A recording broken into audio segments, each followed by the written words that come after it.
Okay, here's the next session of the Modigliani style portrait.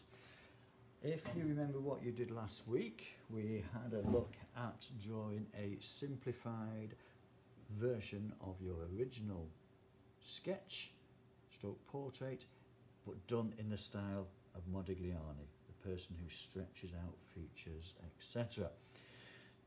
Once you've done your sketch, some of you managed to use some pencil crayon to work out the colours. This week, what's going to happen is you're going to redraw your sketch, but you're going to redraw it on a bigger sheet of paper like this. Okay, and that means that if you want to make any changes from your original idea, you can do. So if you see here, what I've done is I've taken that bent nose there and I've straightened it out a bit. Okay, I've made the chin not quite as pointy, curved it round. So, you know, subtle changes. If you want to do that when you transfer this image to this size image, you're more than welcome to do that. Why are we doing it on this size paper? Well, we're going to have a go at painting. So what we're going to do is we're going to get our block paints and we're going to start to decorate this picture. My advice is you start by doing the flesh colour to begin with. Now Modigliani, when he did his flesh colours, it's quite a yellowy orange that he used. But if I give you a little tip here, the ideal flesh colour, you start by getting some white. So get some off this paint here. This is your block colour paint, which basically all you need to do is add water. It's got a little bit of red in it, but that actually doesn't matter. So you start by putting the white on there. I have found over time that the ideal flesh colour is white mixed with orange. Now we don't have orange, but we do have the two colours that make up orange. They are yellow and red. So once you've got a bit of white on there, you then get some yellow, add it to the white. It's a lemony colour. You then get a tiny bit of red, not a lot at all. And you just build it up bit at a time until you're happy with the flesh colour that you've got. That's actually not too bad.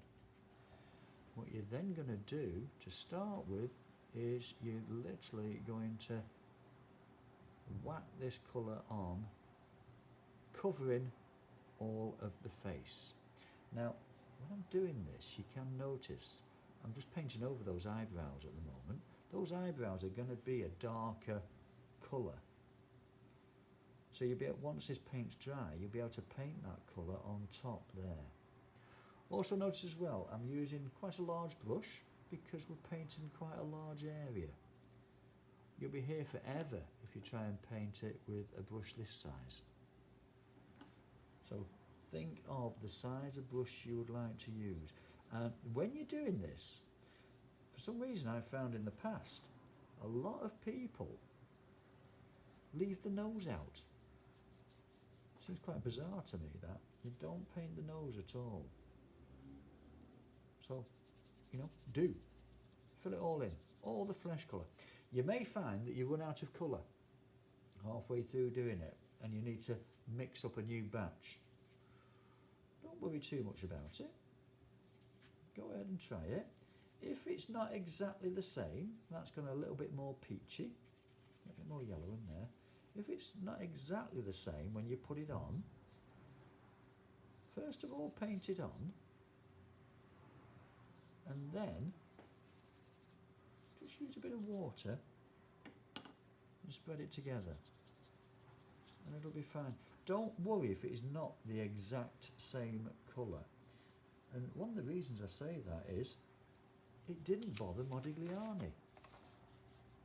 You know, it all changes, all the colour of the skin changes in both of these pictures.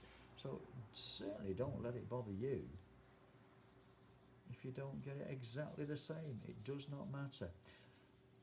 I've just painted there something else that a lot of people leave out. They leave the neck out and they also leave the ears out. Make life easy for yourself. Paint all that flesh colour in one go. Now once you've done that, I want you to use a bit of a trick that Modigliani uses.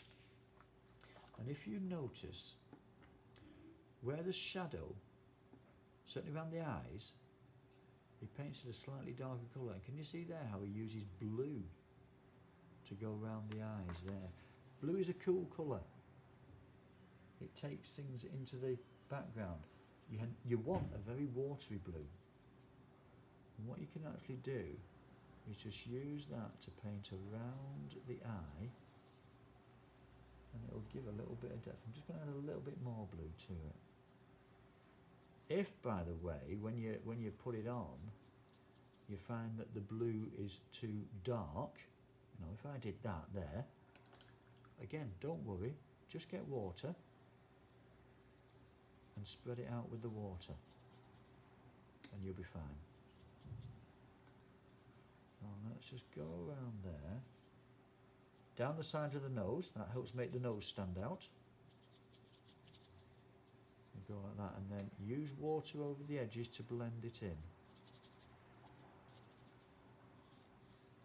If you want to make the nose stand out even more,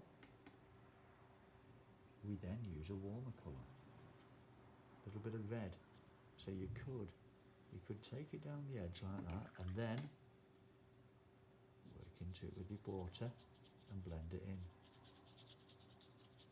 And it's something Modigliani did. You can see the nose there is redder in the background, so we might want to put a little bit at the end here.